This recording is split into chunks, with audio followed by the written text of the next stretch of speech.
This episode of Simone Loves Hour is sponsored by TDS Accounting and Tax Services, where we provide a wide range of services. We provide accounting services tailored to your specific business needs. We also provide personal and business tax services. So give us a call today at 202-299-4082. Again, 202-299-4082 to set up an appointment today. Hi, my name is Rashi Harris, aka Old Man Izzo. This is my new release, Orange Jumpsuit, available now on most streaming networks. You'll hear it first on redmediaradio.com. They told me put on orange, but I really didn't want to. Physical appearance got me dressed up in the jumpsuit.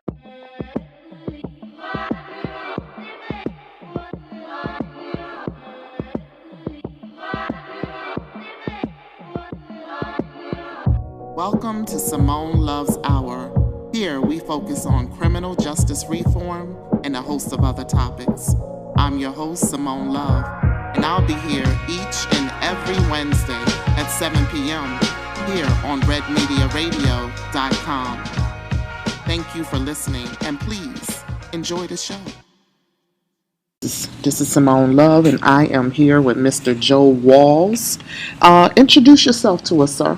Yes, ma'am. My name is Joseph Walls. I'm a veteran. I got out of the military in '74, and at the time I didn't know that I had PTSD and traumatic brain injury. Wow. So, I stumbled along, fell in with the whole biker scene, started getting into trouble, ended up in prison for life plus 89 years for robbing 2 drug dealers. Life plus 89 years. Yeah, for robbing 2 drug dealers. Wow. I was expecting to give me a medal. I just didn't realize it was going to be in the form of handcuffs. Wow. Right? Okay. But I spent 35 years in prison. And during the course of my imprisonment, I come across a lot of veterans that were like me. Mm-hmm. You're one person when you're at home, and when the military sends you off somewhere where you got to kill somebody for a job, right? That's your job. Mm-hmm. You don't come back as the same person. Clearly, and yes. Too many guys that came back had so much frustration built up in them that they end up in domestic situations or other ways of trying to get that adrenaline rush that we had when we were in combat. Right. What do you think the military did for you that prepared you to be home, if anything? In 1974, they did nothing. Nothing. The only thing they did was tell me not to throw my uniform out the window of the car while I'm driving off base. Okay. Apparently that was a thing. Wow. People were so disgusted and done with the whole situation. Right. But, about 20 years ago now, 22 years, time flies, huh? When Iraq and Afghanistan started up, there were a lot of us veterans, older guys, still in prison. And we started seeing guys come in there that were in Iraq and Afghanistan. And they came back traumatized. And they just couldn't fit back into society. And usually you get all that frustration built up in you. You end up getting drunk or something, and somebody gets hurt, and you end up in prison. Right. And they're doing nothing for the guys while they're in there. Yeah, so you got life plus 89 years. Clearly you didn't do the life plus 89 years, or we wouldn't be sitting here today. Right. So tell me, how did you get out into society, and what steps did you take? Well, prison and the Board of Parole were very political.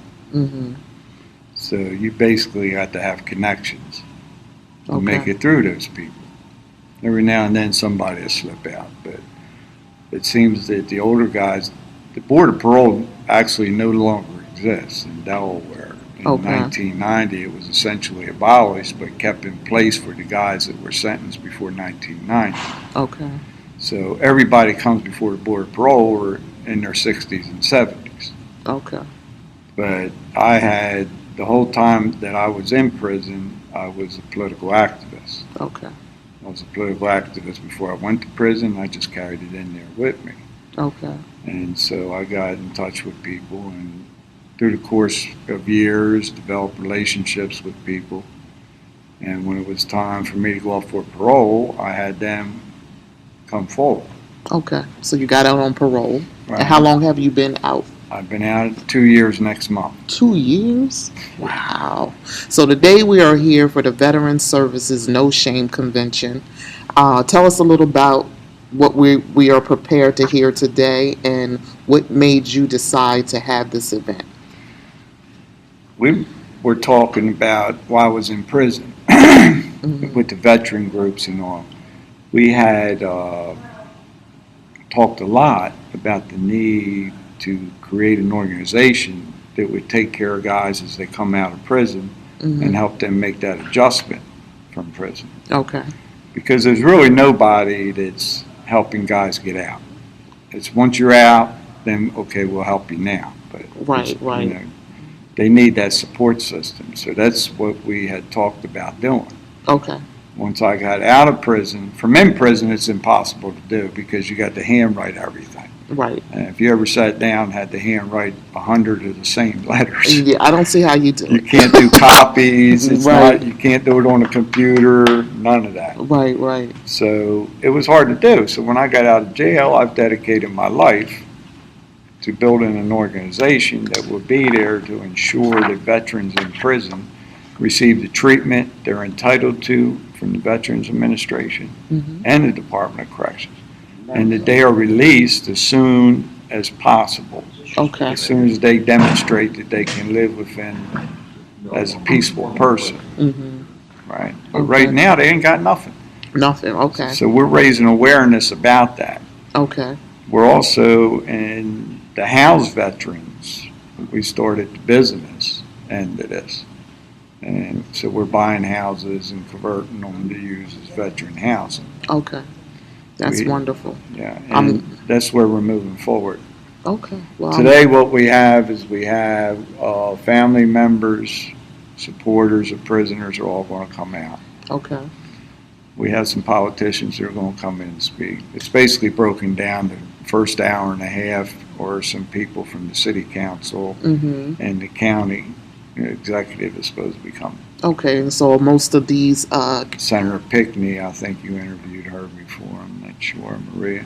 no, I have not, but hopefully I'll get a chance to speak with her today. So, or do you expect that they're going to speak to us about ways that we can get some of these gentlemen out of the prison? Well, what we're Or going to, plans? yeah, it's all Okay. about helping incarcerated veterans. Okay. Now,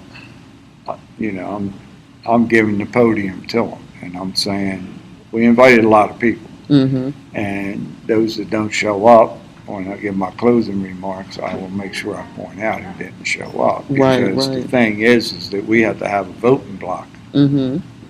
and we have to let these people know that if they don't do right, if they don't start treating people fairly in their legislative actions, Absolutely. that they'll be primary.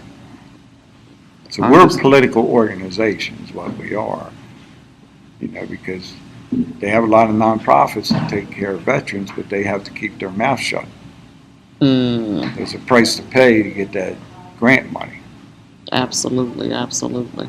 Well, anything else you want to tell to the listeners before we go?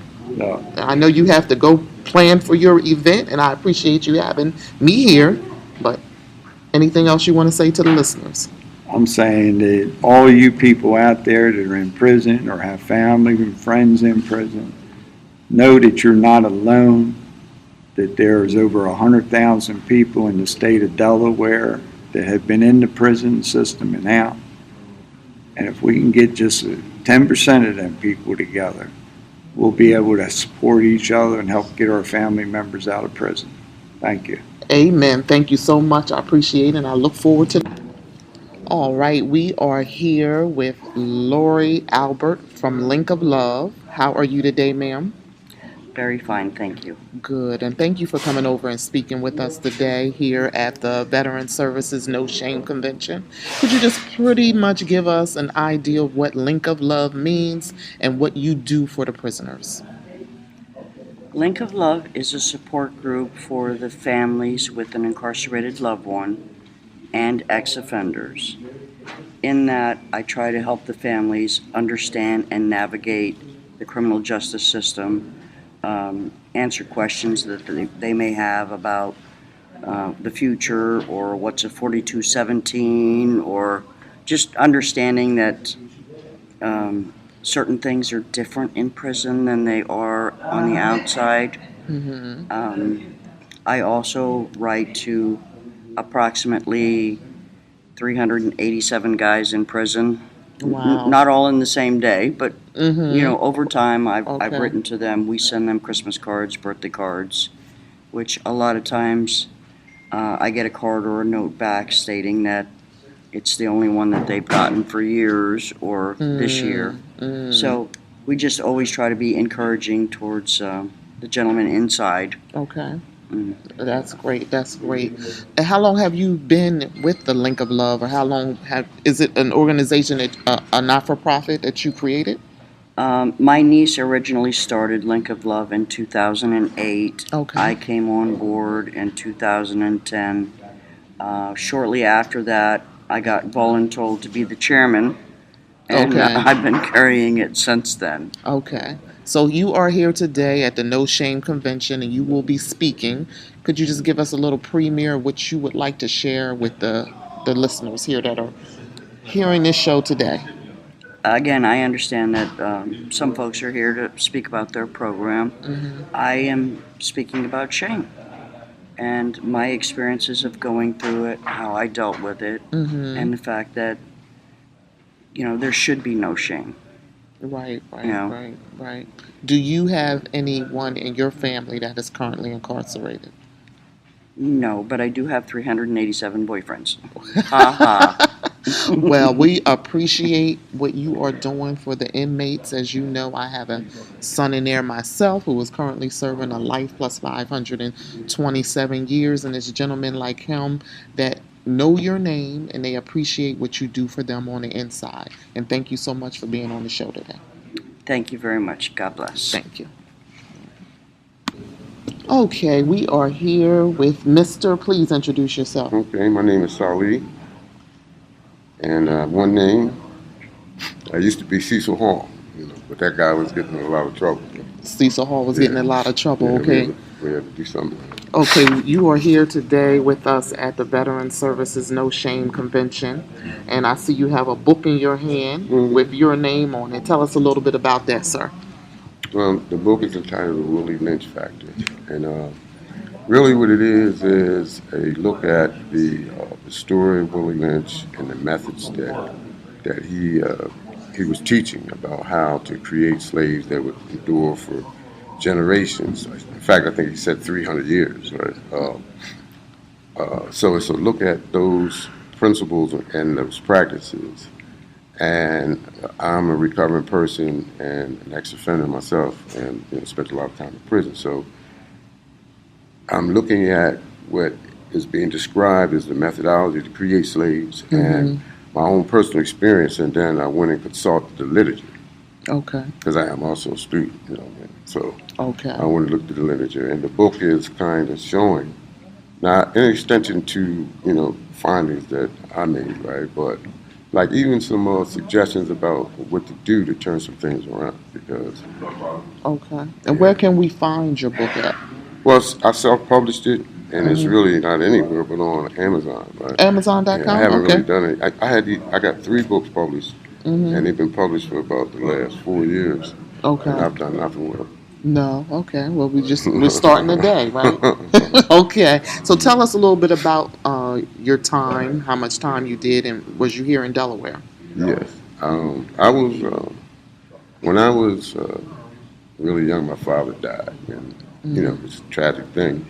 But I heard and was for the most of my life, believed that he was part of the Tuskegee experiments. Oh, wow. And that was where they gave some Air Force, some black Mm-hmm. soldiers syphilis, and then watched them in a long-term cancer With experience. this, So, okay. yeah, so he died of cancer. He had cancer of the brain, cancer of the lung, Wow. and cancer of the lung. Mm-hmm. So, right at the same time, he was busing people. So they didn't go over well with me. So I became like real rebellious. Mm-hmm. So I started getting in trouble. And then at the same time, they were experiencing, they were flooding our neighborhood with drugs, right? Okay. So I lived across the street from a park right out here in Duncan. Mm-hmm. And so in the middle of that, I escaped into the park and into addiction and crime. Okay. So Okay. I ended up doing quite a bit of time in prison Okay. before I ended up going to treatment programs, right? And then actually taking it serious. Okay. So how long have you been out in society? About 9 years. I 9 years. guess. Okay. Yeah. So that is wonderful. I'm glad. Did you write the book when you were incarcerated? Yeah. You did. Yeah, I wrote well, actually 5, So but you I got you 3 of them published and 2 of them I haven't yet done anything with. okay. So you use your time wisely, I right? studied. Yeah. Well, again, tell us the name of your book. The book is called The Willie Lynch Factor. Okay, and we can find it on Amazon.com. Well, yeah, you can go to Amazon. All right. Well, thank you so much for talking to us today, and we look forward to hearing what's going on at this convention. I appreciate you and the opportunity. All right. Thank you. Thank you, sir. We are here with Mr. David Burton. He is a member of the foundation, the Harris Foundation, that deals with life plus 527 years, the unjustified sentencing of Rashee Harris. Hello, Mr. Burton. How are you today? I'm well, Miss Harris. How are you doing? I'm doing pretty good. Could you just tell us about your role with the foundation and what you do for us every day? And I just want to let you know how greatly we appreciate your support. Well, thank you. I am the legal head advisor of the foundation. I find my position to be interesting and compelling. I've had the opportunity to go into the James T. Vaughan Correctional Facility and speak with these gentlemen firsthand. I do a discovery process for their legal applications and try to give them some concept of idea of their constitutional rights, which the state of Delaware has clearly and blatantly seemingly forgotten. But in most part, I enjoy the task of helping somebody else. It's being a victim of the court systems of Pennsylvania myself is rewarding to be able to help other people who are subjected to the same thing. Okay, so today we are highlighting 4 of the cases that we are supporting here with the foundation at the Veterans and Services No Shame Convention. We are highlighting Mr. Bartell, a gentleman sentenced to 27 years for the rape of his wife, although the DNA wasn't his. Of course, Mr. Rashee Harris, sentenced to life plus 527 years for a non-life-taking crime. We have also Mr. Kendall Smith, who took a plea for 20 years and was given an additional 10 years by the Honorable Judge Jane Brady. And then we have Mr. Michael Jones. Mr. Michael Jones. Mr. Michael Jones, a gentleman who was sentenced to triple life, although his judge was caught in the restaurant discussing his case, explaining how she wanted to make sure he got the death penalty. We actually have the affidavit from the current Attorney General that is signed and notarized, and who found that the testimony from these witnesses was credible. Let's just briefly discuss each case and your legal ramification of each one. Well, I'm going to start in the order with Mr. Bartell. Mr. Bartell's case was rather profound because Delaware, to the best of my knowledge, is the only state in which a man can be charged with rape of his wife. That is normally classified as indevious sexual intercourse. So I couldn't understand. Subsequently, he was given 27 years accumulatively when the DNA was not available. The Commonwealth didn't subpoena, nor could they show good cause for a witness that would have been exculpatory to the defense's position. At present, he's on appeal, The magistrate that is doing his appeal has been blatantly and maliciously caught helping the prosecutor respond to his appeal and directing them there too. But we think with all the help that we have been able to gather from Mr. Bartell, we're hoping that some relief is coming. When it comes to Mr. Rashi Harris, I have fortunately been involved with Mr. Harris's case from the very beginning. There is materious legal argument that the Commonwealth consolidated his crime for the sake of prosecution. At the point of sentencing, they decided they were going to sever the crime to make it look to be more than what it was. And under Delaware's three strike laws, initially the wording of the law said that these crimes had to be habitual or malicious. If you look at Mr. Harris's minor charges that he has before he was convicted of this case, those three charges do not support the Delaware three strike rule, but they used it anyway. So, we are adamantly and vehemently arguing that. Kendall Smith. What can I say about Kendall Smith? Kendall Smith was a juvenile who got caught up in a scenario in which, when looking at his case as a whole, he decided, I'm going to take accountability for my crime. I'm going to, accept culpability, and I'm going to take a plea bargain. Well, he took a plea bargain for a 20-year sentence at 17, which would have given him his freedom back at a max period of age 37.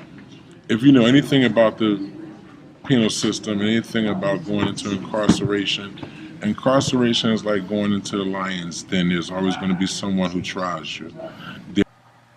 And of course, we have Mr. Michael Jones, who has been sentenced to double life, and he has substantial evidence of the prosecutor taunting his case, making up a false police report to get him arrested.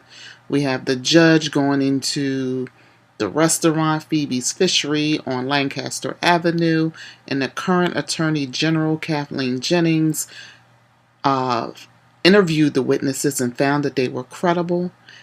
And however, this gentleman still sits in James T. Vaughn Correctional Center 22 years later. But right now, we are going to hear a little bit from the gentleman who, of course, couldn't make it because they're all incarcerated. But we're about to listen to Mr. Mark Bartell, Rashi Harris, Kendall Smith, and Michael Jones. Are we ready? Yeah, go ahead. My name is Mark Bartell. I've been convicted of 5 felony charges, none of which occurred. I'm not in prison for a crime that actually happened. I have been working on my own Rule 61 for quite some time now, several years. I've been going back and forth against this evil court. This Commissioner Andrea Freud has been denying me for years now, even though I've proven my point time and again. I've gone back and forth with lawyers. I'm now pro se litigant because of all the lies and deceit that are occurring. I've proven not only is the DNA in this case not mine, but I know who it belongs to. But the state of Delaware had in place a method to subvert the Department of Homeland Security, Division of Forensic Science Laboratories test results. They had a police officer break the chain of custody and actually take a sample of my DNA, not only to them, but also to another lab in Lorton, Virginia. And instead of doing a full DNA test, they just did a male YSTR test only. But they inflated all the numbers so that it is impossible for anyone to be excluded from, including the judge, in order to bring a witness to the court at the trial to lie on the stand and subvert the truth in front of the jury. Now, on another matter, I've also proven that one of the witnesses had a document that the state was completely aware of and was told by a third witness whose handwriting was on the document. And not only that it was not my handwriting, but that it was actually his handwriting. Then they got the guy to take the stand as a witness and say that I wrote it, when in fact he wrote it.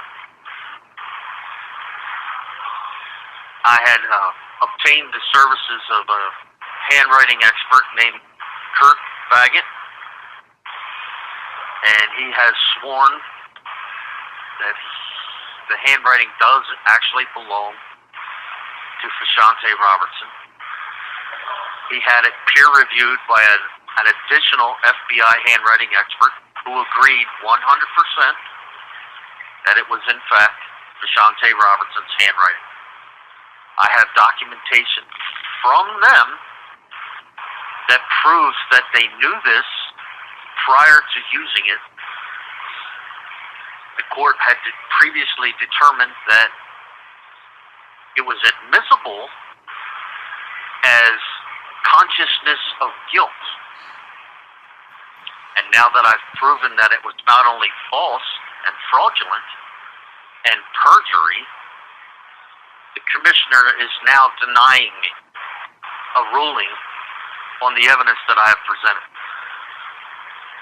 She hasn't denied it, and she hasn't acknowledged it. In her letter, she states it is in their best interest to not decide at this time and let this whole thing go to a competition of the briefs. This is contrary to law. This is an illegal way to go. The commissioner knows this. Under her duties as a commissioner, she's supposed to, by law, make a decision on a case dispositive matter. Now that I've shown proof, she's denying me a decision. And it looks as if I'm going to have to file a USC 1983 lawsuit to a higher court in order to force the lower court to follow the law and actually stop abusing their discretion. All the while, I pray that everybody out there just knows that the people that they have in office, the prosecutors, the Attorney General's office, the DOJ, the judges, the commissioners, I have plenty of documentation proving of their corruption and their concealment of their crimes that they are committing. They're doing this in such an evil, twisted manner. And I just would like the people out there to know the truth.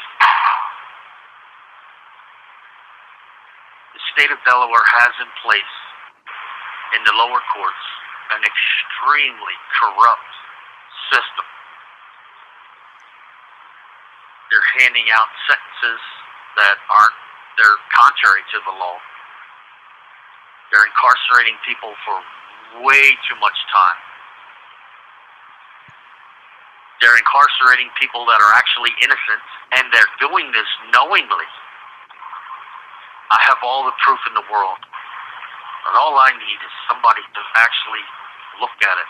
Someone who would actually look at it, confirm, along with me and many others, with some kind of authority to be able to do something about it and stop allowing this to occur. You're a citizen, and this is happening to your fellow citizens. There are people in prison that are actually innocent, and the court knows this. But because they're caused to, they actually broke the law to get a conviction, now they're actively covering it up.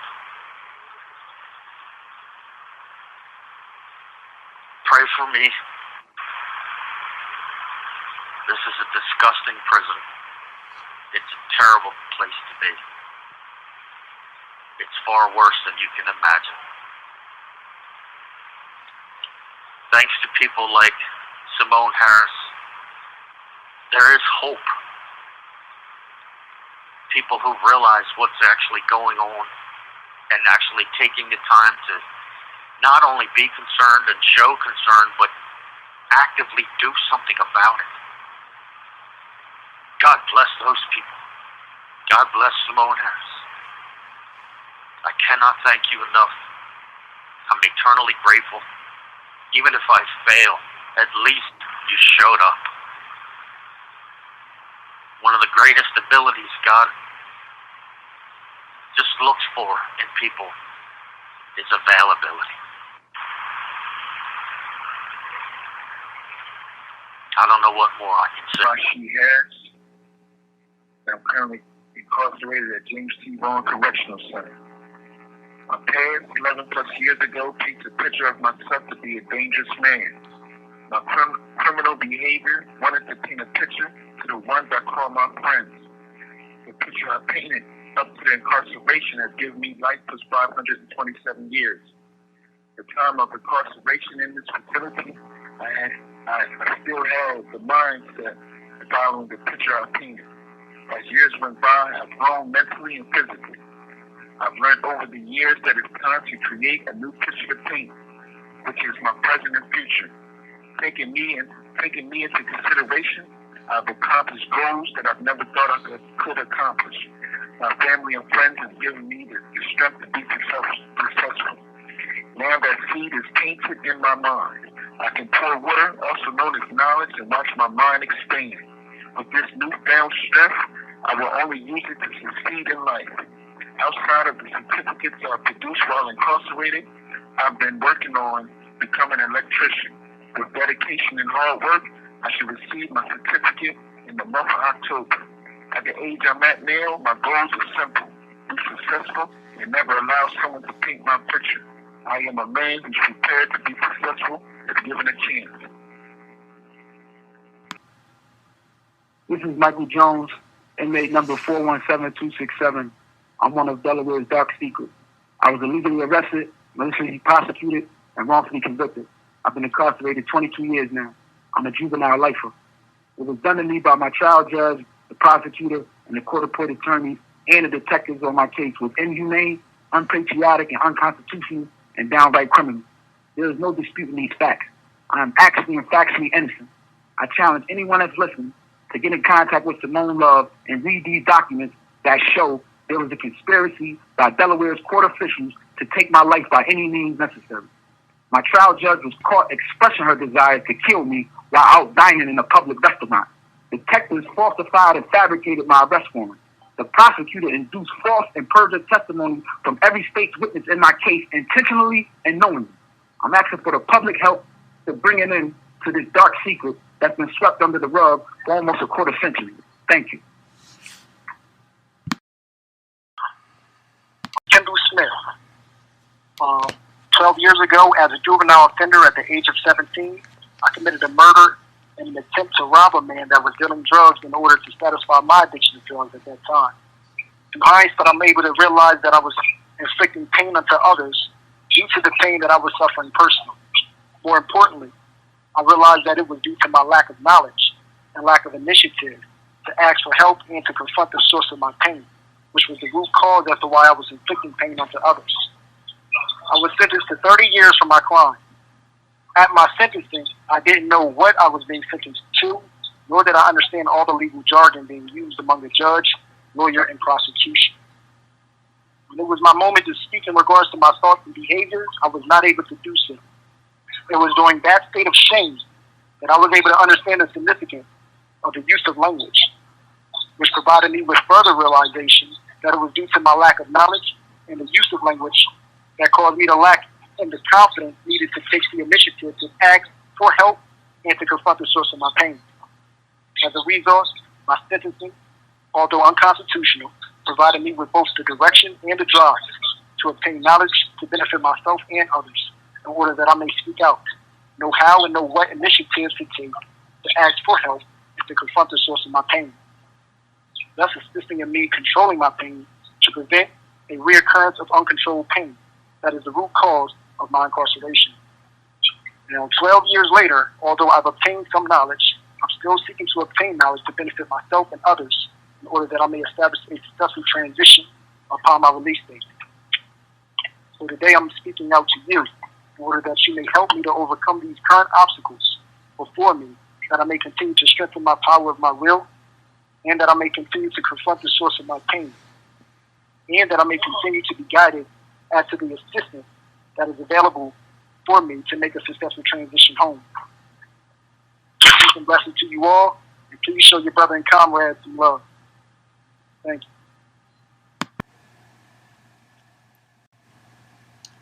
We are going to take a little break right here, and when we return, we will continue to listen to some of the speakers and the participants at the No Shame Convention hosted by Mr. Joseph Walls. So make sure you keep it locked right here on redmediaradio.com.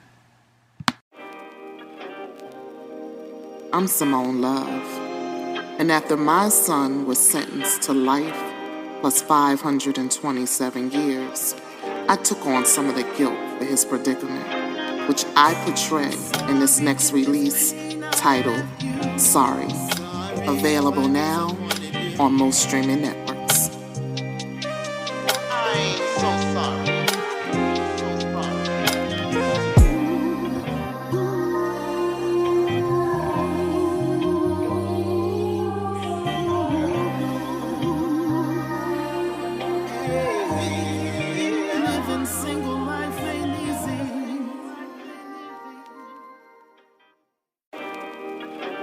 This song is for all the single parents out there that's holding it down on your own. And nobody's perfect, and then I just want to let you know that it's okay to say I'm sorry if it's pain I left you. Sorry if I disappointed you. I'm so sorry. Living single life ain't easy. Living without wealth can get the best of me. Sorry for the pain I left you. So sorry if I disappointed you. A parent's love is unconditional. Single parent home, no excuse but not traditional. I'm so sorry. 2 jobs holding it on your own ain't easy. Be cautious of those you introduce into their lives. Believe me, and I know.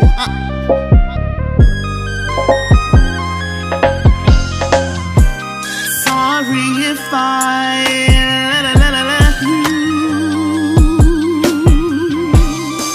Ooh, yeah, ooh.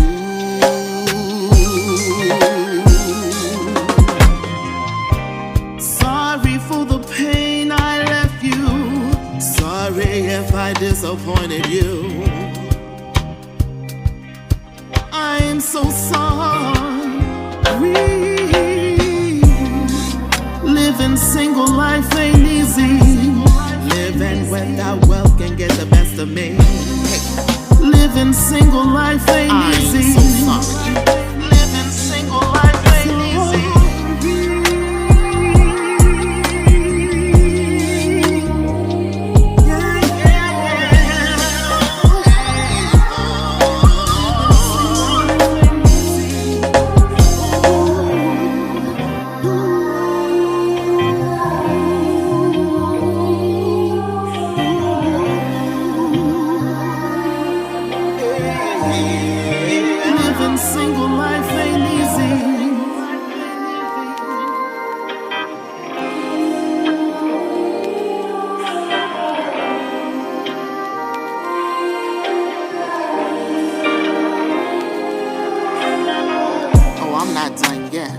because it is our jobs to be that of a nurturer for our children. So I always wonder, could I have, should I have, could I have? Should I have assured you read more books?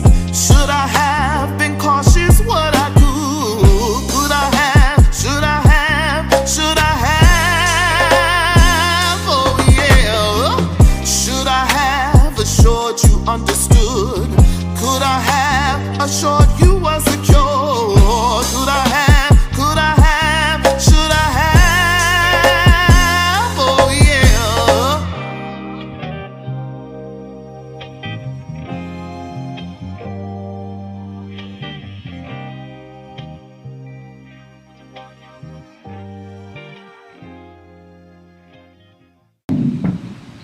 And as far as they're concerned, you are enough.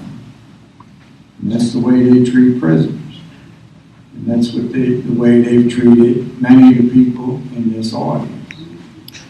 So you want to hear some people today that have been in the trenches and fighting to improve circumstances for people.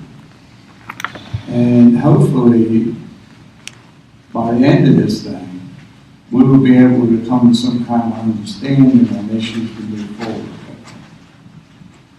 Okay, so we handed out programs to guys, and they have the interview.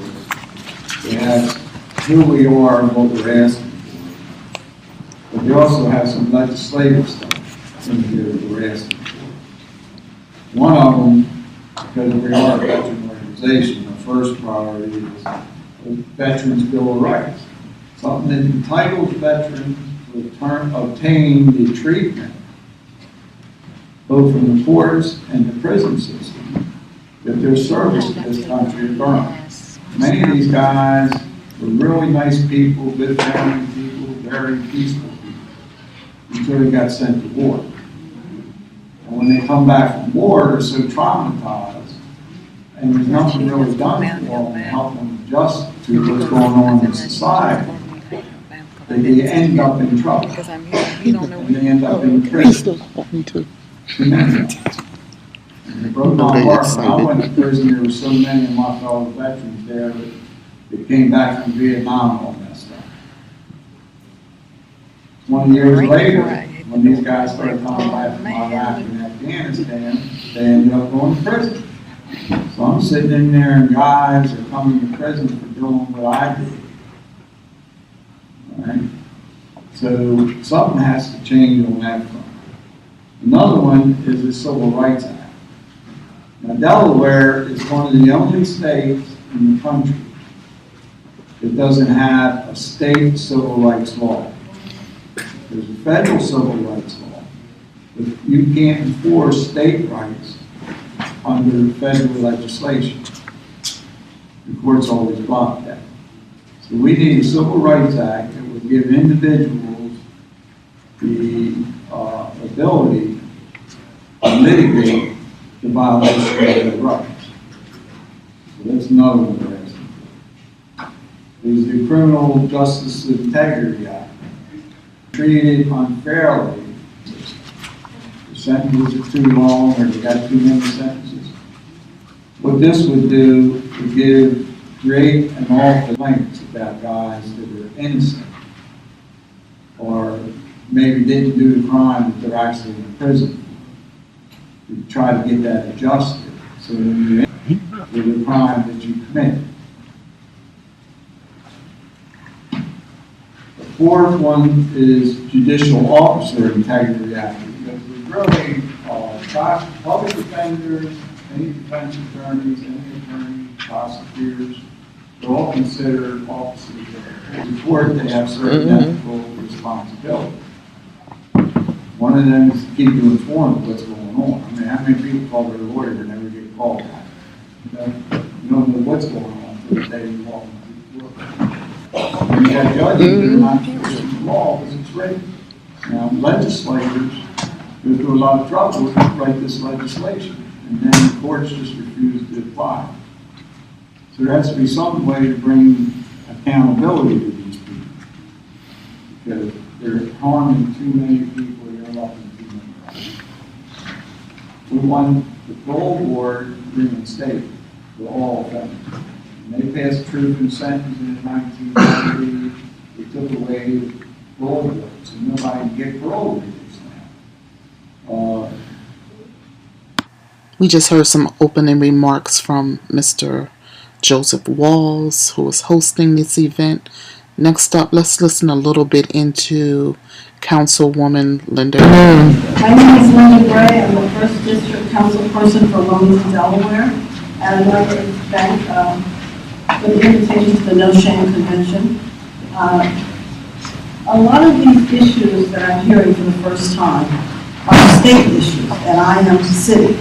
So really the city elected officials have very little to do with rules, legislation at the state. But we can advocate. So I'm really here to learn because I was not aware of a lot of these issues or how things are going down in the legislative halls. My former life, I was a probation parole officer, so I was with the Department of Corrections. This is for like 27 years. I went into the prison, I taught a group, so I'm really aware of the problems with the Department of Corrections and how they treat prisoners. I was not aware of some of these new things that are still going on and laws that are trying to be passed that would harm veterans and prisoners. I must say my only contact with veterans, even though I'm sure I probably had many of them while I was in probation parole, is I used to take a couple of them up to I know I'm not saying things that you won't like to hear, but I'm trying to be pretty down to earth and tell you just how it is, and hopefully you'll understand. Thank you. Good afternoon, everyone. I am Councilwoman Sinead Darby. I'm also the candidate for State Representative 1st District. So as Council Member Gray stated earlier, as a City Council person, a lot of these issues we can just advocate for, but I'm hoping that I can be in Dover next year to actually make legislation that impacts veterans, that impacts people who are incarcerated. As a council person, some of the advocacy that I have done around incarcerated people involve voting. So I was sat on the redistricting committee. So every 10 years, we draw new boundary lines based on population size. And what I realized is that prison bantering was happening in the city of Wilmington, meaning that people were being counted by where they were incarcerated instead of by their last known address. And there's a lot of issues and problems with that in regards to political power and who has say and how many people are in your district. So I was able to get a piece of ordinance passed to, one, change the fact that incarcerated people are being counted by their last known address so that we can end prison bantering in the, for the city of Wilmington. And then as I'm having, yes, thank you. And as I was going through the redistricting process, I was like, so I don't think it's right to count people's votes and they can't vote at all, right? So incarcerated people understand when to advocate for those things. Also, just being incarcerated, right? Not even being a veteran, the services and the challenges people face while incarcerated with the lack of resources and programs in our current system is actually quite sad.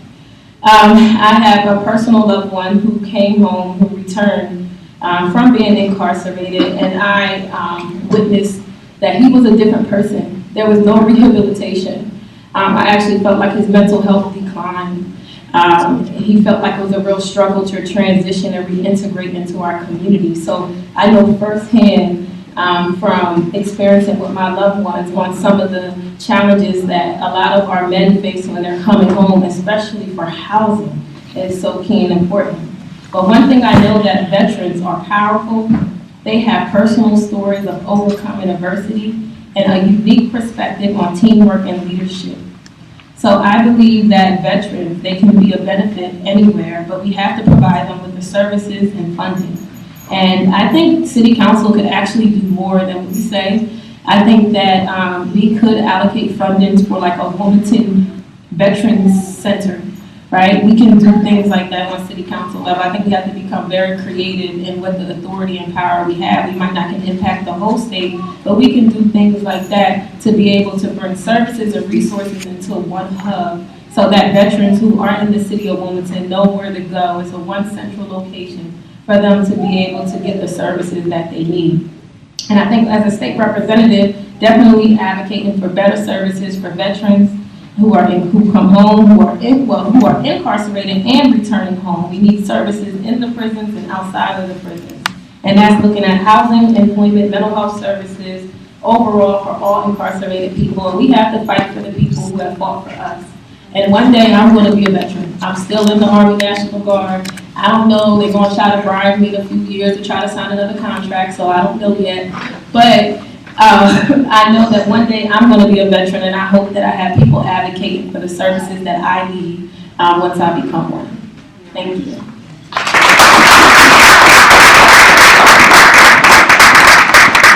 I don't know if anyone has any questions. We are here with Councilwoman Shanae Darby, and I just gave a little brief history of what the guys that we're supporting here with the Harris Foundation. We are here at the Veterans No Shame Convention. And Ms. Darby, if you don't mind giving us a comment on some of the issues that I just presented to you. I know it's the last minute and I don't want to put you on the spot, but what do you think about what we just talked about? Yeah, it's actually disheartening because I think of all the other people I know who are incarcerated too or experience the same thing, over sentence, no rehabilitation. And that just reminds me, I need to be a voice, right? And I love that it says to remain silent in the face of injustice is to become an accomplice. And I do not want to be an accomplice. So I need to make sure that I use my voice for the people who are facing these injustices in this system, right? And we're all impacted by it in some way. So we got to do the work. We got to do the work. And you are running?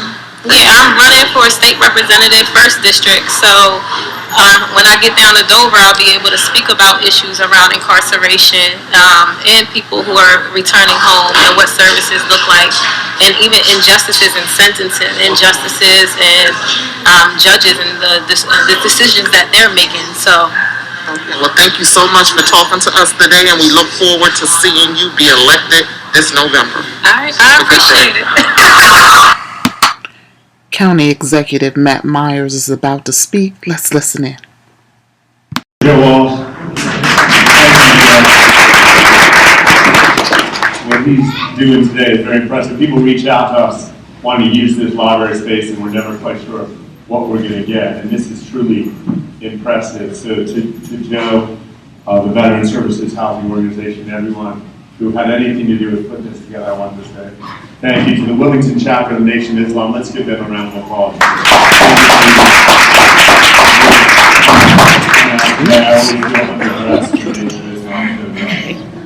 But thank you for your security as well.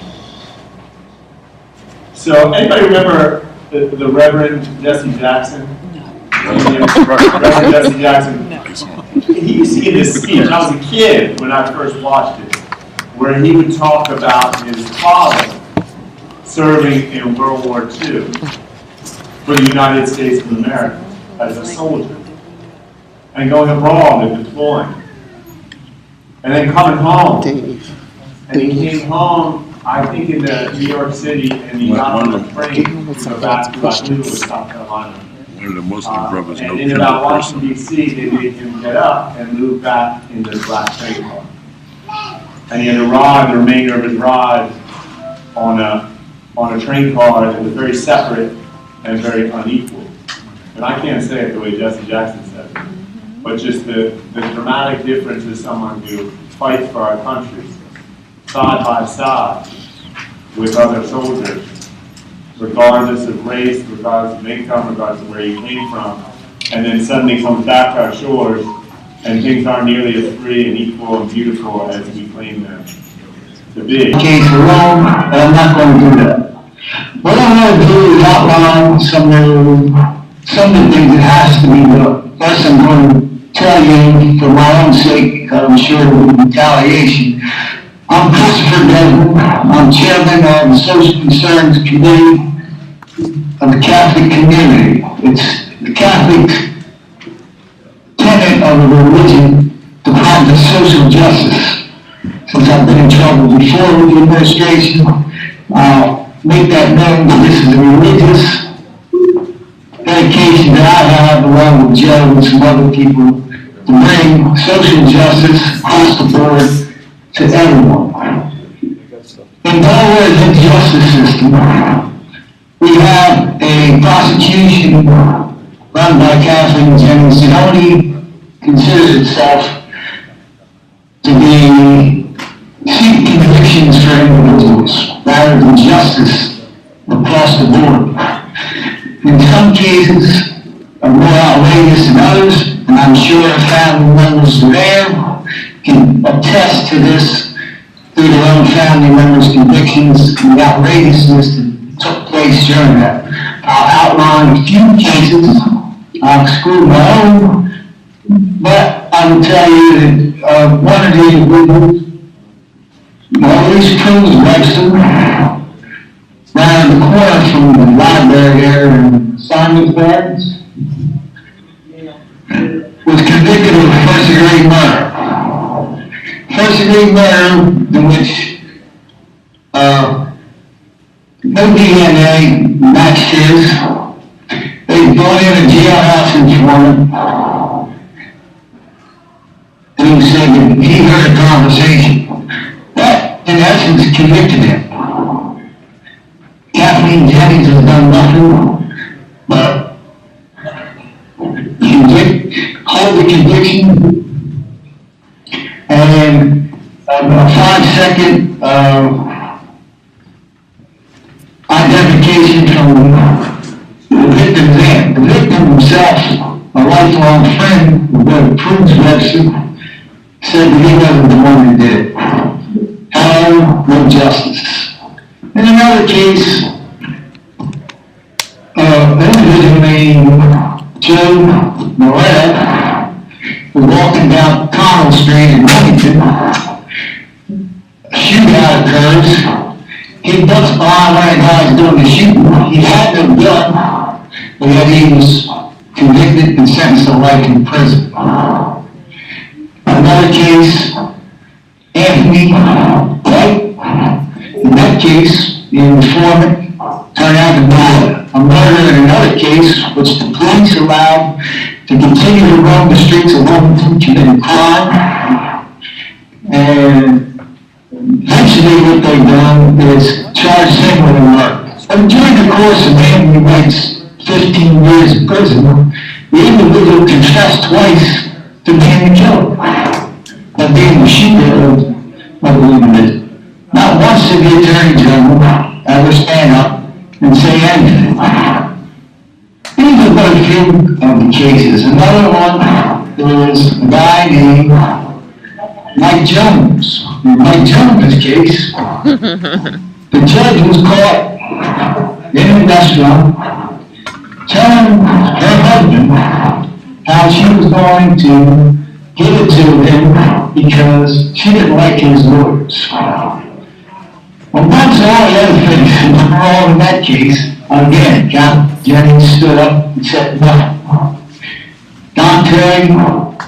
Deontay Thomas, the police shot him up in a car down in Dover area in an investigation. The multiple things were wrong in that case. Again, Kathleen Jennings has said nothing. These are just a handful of people that are in the audience. I'm sure their family members are there.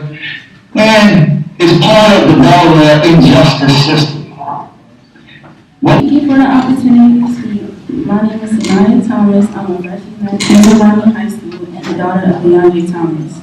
My father was charged with 111 criminal charges for drug dealing. My father has been incarcerated for 12 years. He is serving a 37-year sentence that is made up for 12 individual sentences to be served consecutively. One of the topics being discussed today is applying concurrent sentencing guidelines to stack sentences. This reform will directly and positively affect my father and our family. My father has worked hard to change in prison. He is not the same man today that he was when he entered prison. My father has obtained a GED and now he's preparing to complete high school to earn a diploma. My father has taken advantage of every opportunity given to him through programs and education to learn and grow since he has been incarcerated. It's fair to say if my father was sentenced to a concurrent sentence, he would be home with us However, it's possible that my father's case may be heard by the board of parties soon, with the exact sentencing being a burden of our criminal justice system by family, and I'm hoping that the board takes this case into consideration. We must look to reform staffing charges and concurrent sentences. Thank you for your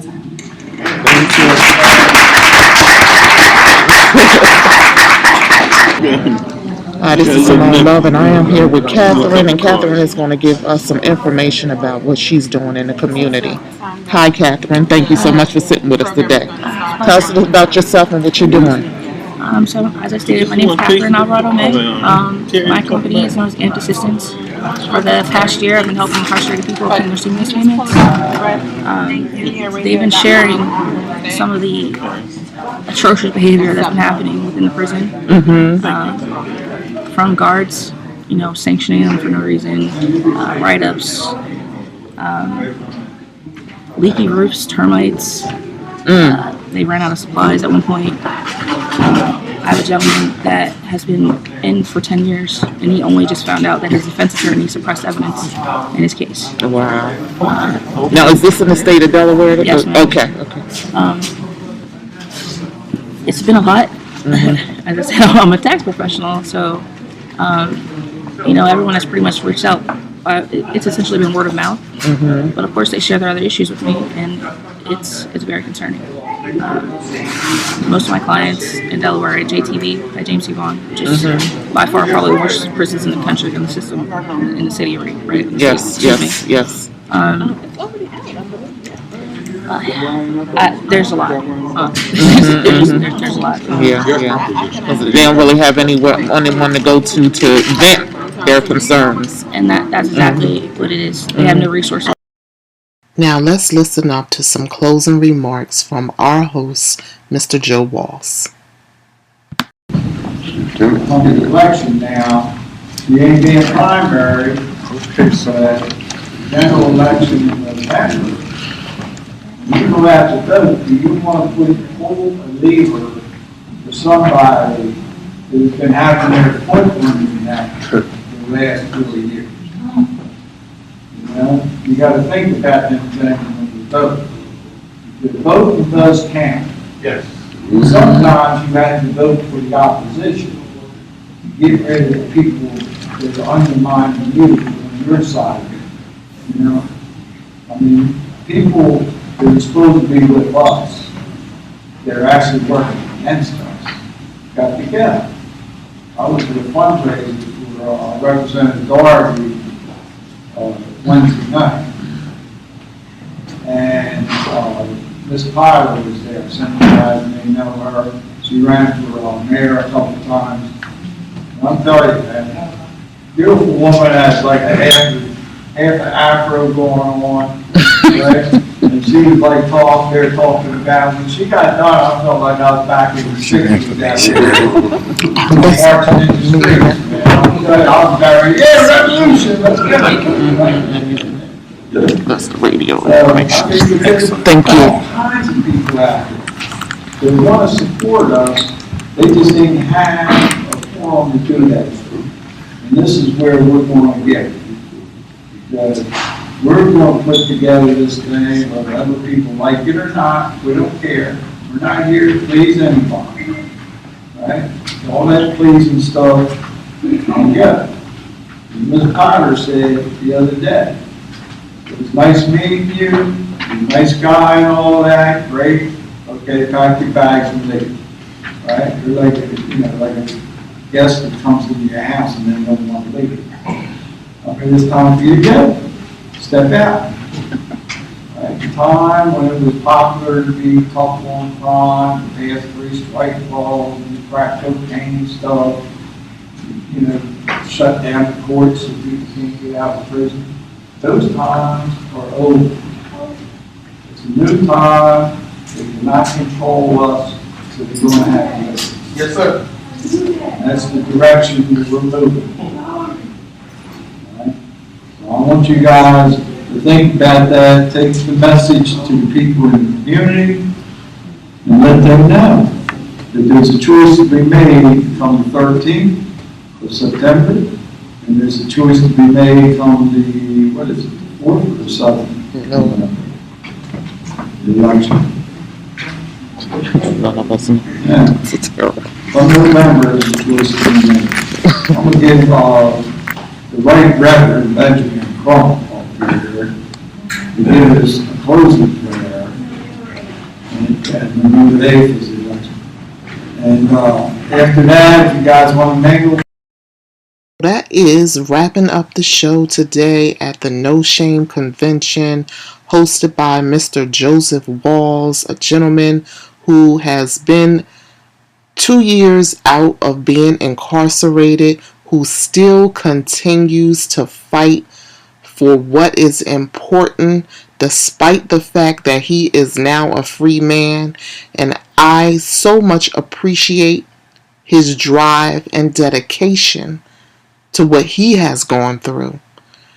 So I am your host, Simone Love.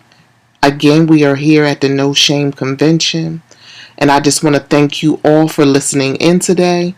And also to let you know to please look out for our Season 2 of Simone Love Reality Radio. So listen out for the start date that will be coming soon. And I so appreciate you guys listening in. Thank you again. Have a wonderful, wonderful day.